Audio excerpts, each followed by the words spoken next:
You're living through the greatest American housing crisis in generations. This is historic. Homelessness has soared at a record pace as the housing crash was certain. I'll explain. In a supply-demand economy, it's all about this vital new housing supply trend to share with you today. It's part of a gigantic wealth transfer, and the way that you react to it will determine whether or not you end up financially secure in the future or if you struggle to survive. I'll also paint a picture of future home prices today. Hi, I'm Keith Weinhold, Get Rich Education founder, Forbes Real Estate Council member, best-selling author, and longtime real estate investor. There still is not enough for-sale supply of U.S. homes. It's even worse for entry-level properties. Those struggling to get ahead can't find anything suitable to buy. Would-be buyers looking for a starter home, they still get more worn out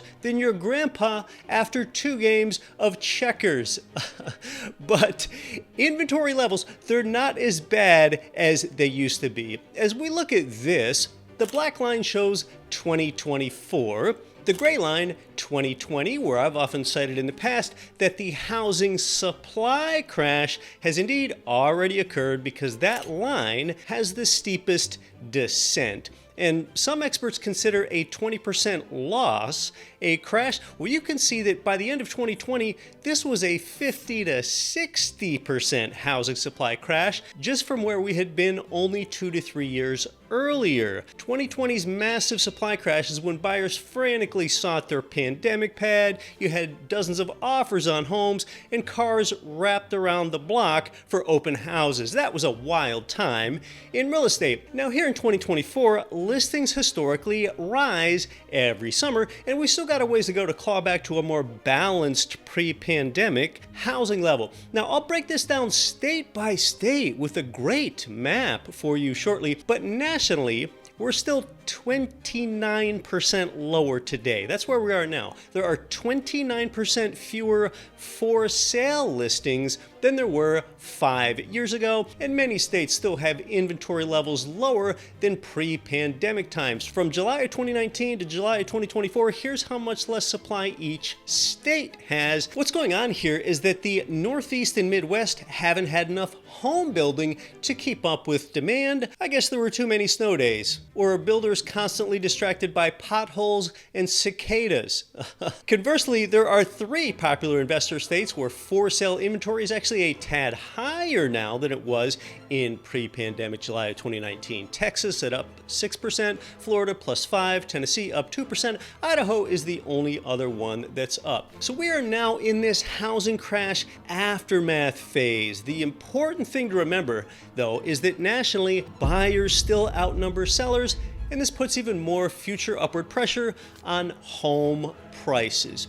All right, that's where we are now, and I've got some critical information to share with you about the future. But first, if you want to listen to me audio only every week, I invite you to tune in, listen to the Get Rich Education podcast. It's different material from this channel that you can consume on the go. Learn how people of even modest income can build sustainable wealth through real estate investing. Check me out on Apple Podcasts, Spotify, the Get Rich Education mobile app, or wherever you get your podcasts. The thing about the housing market is it's non-discretionary. Unless you're homeless living under a bridge, you've got to live somewhere. There's no choice in this, whether it's rent or own. So we will all be driving housing demand. There's no substitute for it. If the price of steak goes up, you could substitute chicken. If the price of broccoli goes up, I guess you could substitute cauliflower, but you can't substitute shelter. Though nationally, we are still, like I said, 29% below pre-pandemic available housing supply levels. Understand that if we even got back and recovered